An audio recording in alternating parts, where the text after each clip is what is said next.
Now, speaking of NFC West upsets, how about the Vikings taking down the 49ers 23-17?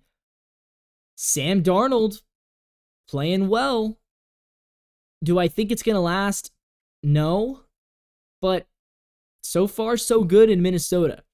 Justin Jefferson had another big game, and the 49ers looked bad. That was one of the first games in his career that I have thought Brock Purdy truly did not play well. I think Brock Purdy's a good quarterback. I think he's on top 10 trajectory. I wouldn't put him in there yet. But I think he's a good quarterback. But he kind of imploded in that game. As a Seahawks fan, it makes me feel a little bit better. Brock didn't look good. A couple of interceptions.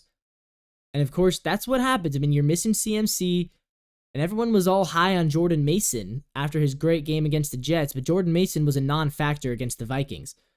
There was a lot of pressure. The O-line did not look impressive for the Niners, to say the least. The Vikings defense, very impressive.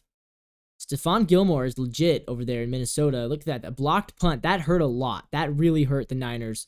That blocked punt did. But Sam Darnold played well, to his credit. Sam Darnold looked good.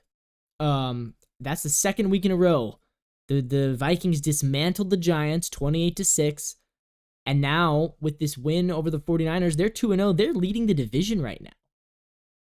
Again, do I think it's going to last? I happen to not, because I've seen this story from Darnold before. Remember, 2 years ago with Carolina, the Panthers started 3-0. And everyone was like, whoa, is this the new Sam Darnold? Is he going to be good now? Is he going to win the South? And then they lost like 7 straight. And then they benched him for PJ Walker. So I'm not all in on Minnesota. I need to see it for about a month before I can really believe in Sam Darnold leading any team to the playoffs.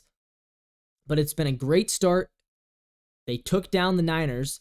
Darnold was on the Niners last year. Remember, you'd think that Kyle Shanahan would be able to exploit his weaknesses, but he didn't. He wasn't able to, and the Vikings were able to exploit Brock Purdy's weaknesses. Darnold looked like the better quarterback against Brock Purdy, and so far Brock Purdy is off to a very, let's say, pedestrian start to the season. He's off to a very pedestrian start to the season.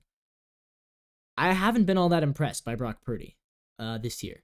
Maybe it's because he doesn't have CMC. Maybe it's because he's had some banged up receivers.